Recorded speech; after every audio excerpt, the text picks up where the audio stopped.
Hello signs, hello Gemini, Libra, and Aquarius, welcome. Alamin natin kung anong messages, vibration, gabay energy para sa lahat ng mga air signs ngayong weekend, Saturday, Sunday.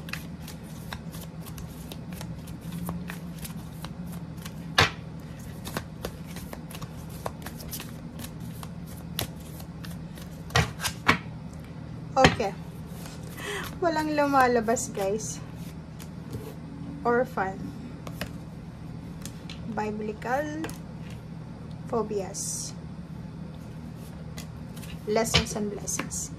Air signs, Gemini, Libra, and Aquarius. Nakikita ko sir dito na pwedeng yung iba sa inyo dyan is medyo natatakot kayo na mawalan. Mawalan ng magulang, mawalan ng kapatid, mawalan ng kapamilya, mawalan ng karelasyon. Kaya sobra-sobra yung faith mo sa Panginoon. Parang nakikita ko sir dito, pwedeng marami kang experiences sa past mo na maraming nawala sa'yo.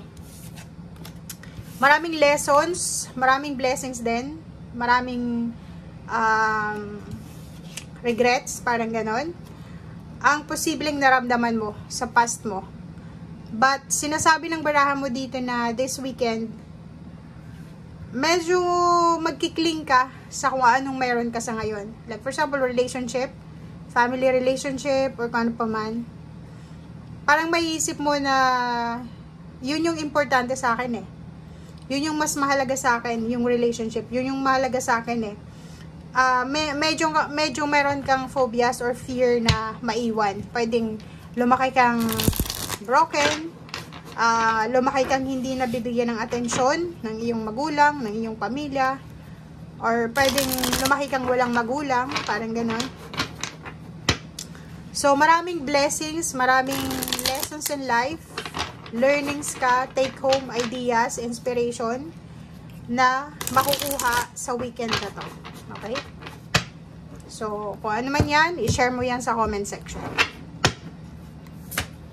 First card natin is Six of Swords. Travel. Travel, relocation, or kung ano man tong pagbabago. Paki-comment sa comment section, ikaw ba ay nasa biyahe sa kahit anong klase ng transportation this weekend? Pwedeng ikaw to. Diba? So, Six of Swords, nasa travel ka, or nagpaplano kang mag-travel this weekend or this week. High Priestess. Nakikita ko sa'yo dito na maraming revelation. Okay? Maraming revelation, maraming katotohanan ang posibleng mabunyag sa iyong buhay sa ngayon. Okay? Seven of Wands. Yun. Diba? So, kung makikita mo dito, it's a confirmation, guys. It's a confirmation na gusto mong proteksyonan kung anong meron ka. Siguro, maraming nangyari sa nakaraan na naloko ka, na backstab ka, na scam ka, or pwedeng na two-time ka sa relationship. Kung kaya't ngayon, sobra ka ng aloof, 'di ba? Parang hindi ka na masyadong nagtitiwala or hindi ka masyadong mabilis magtiwala na sa ngayon. Four of Pentacles, wow! So, nakikita natin dito yung family celebration. May posibleng isa-celebrate this weekend or pwedeng this month or last week ng March or first week ng April. May stability and balance. So, nakikita ko sa'yo dito na isang buong pamilya ang posibleng mag-move on. Isang buong pamilya ang posibleng magta-travel together.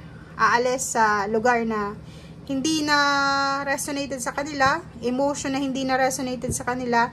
So, mayroon ditong transition. May pagbabago. 'Di ba? So, kung makikita mo dito, itong air signs na to is isang buong pamilya sila na gusto nilang baguhin yung general courses ng pamilya nila. 'Di ba? Generational. General talaga. Generational. So, for example, yung ibang unemployed, pwedeng aalis na sa lugar na palagi silang unemployed. Hahanap na sila ng trabaho, maghahanap na sila ng trabaho, ganito, ganyan. May celebration, may family celebration dito. Buong pamilya, relationship, may kakasal, may wedding anniversaries, or may mag-asawa dito na posibleng sobrang magiging masaya. Ang ganda ng baraha mo, guys. Kasi emotionally, sobrang umaapaw yung cups mo this weekend. Sobrang maganda. Walang masyadong problema sa relationship, pamilya, lovers, friends. May occasion dito. Punong-puno ng kaligayahan and magic. So, lahat ng kailangan mo ay ipoprovide sa iyo ng universe, lalo na kung tungkol ito sa stability and balance ng pamilya. Queen of Cups, yun, ganun din. Sobrang ganda. Sobrang ganda, sobrang stable, emotional. Ikaw na. Okay? Pera din. Parang sinasabi ng baraha sa'yo dito na hindi ka dapat nag-aalala sa usaping pera. Kasi kung ano man tong minimiti mo, kung ano man tong minamanifest mo, mapapasayo daw yan. Ganon din dito, oh.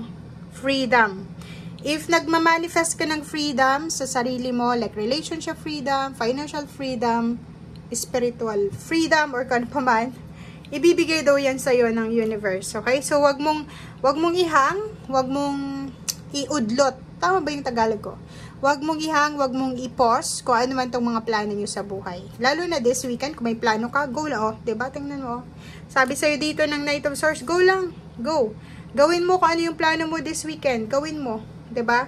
Hindi ka dapat nandyan lang sa isang tabi, nag-overanalyze instead na gumawa ng action. So, analyze the situation, pero kailangan mong gumawa ng action. Maraming new ideas, maraming inspiration ka na makukuha this weekend. Basta may inspire ka, or pwede kung hindi ka man ma-inspire, may mga tao sa paligid mo na posibleng ma-inspire sa family mo, sa relationship mo, or sa kung ano yung nangyayari sa'yo. Relationship, wala namang masyadong problema. Meron ditong stability between two individual na nagmamahalan. Oh, good news. So, nakikita natin, if for example, matagal na kayo nagwi-wish na magkaroon ng baby, or pwedeng matagal ka nang naghihintay ng wedding proposal, or kung ano pa man, nandito na yung matagal mong hinihintay. Or pwedeng business, cooperation, collaboration, or anything na may commitment dito ay posibleng mangyari. As soon as possible siya. O, diba? Yung iba sa inyo dito is busy sa araw na ito, sa obligasyon nila. Kasi pwedeng yung iba nagpaplano ng magbakasyon. Yung iba is nagpaplano na ng escapade with loved ones. Pwede silang mag-travel together. Kung ano man to, sinasabi ng baraha sa'yo dito na focus ka sa kung ano yung ginagawa mo sa ngayon. Wala kang chance na magpahinga sa weekend na to. Kasi yung plano mo, 1 week kang nakabakasyon. 7 of Cups, choices, decision. Magkakaroon ka ng mga decision making sa buhay mo na pwedeng makatulong sa'yo kung paano mo matutupad yung mga financial new beginning, success, or kung ano man na iniisip mo. Okay? So, ang weekend na to ay sobrang maganda kasi ang daming realization, ang daming unexpected twist ng events. Maraming emotional and financial happiness kang mararamdaman. Okay? Thank you guys and see you again. Bye!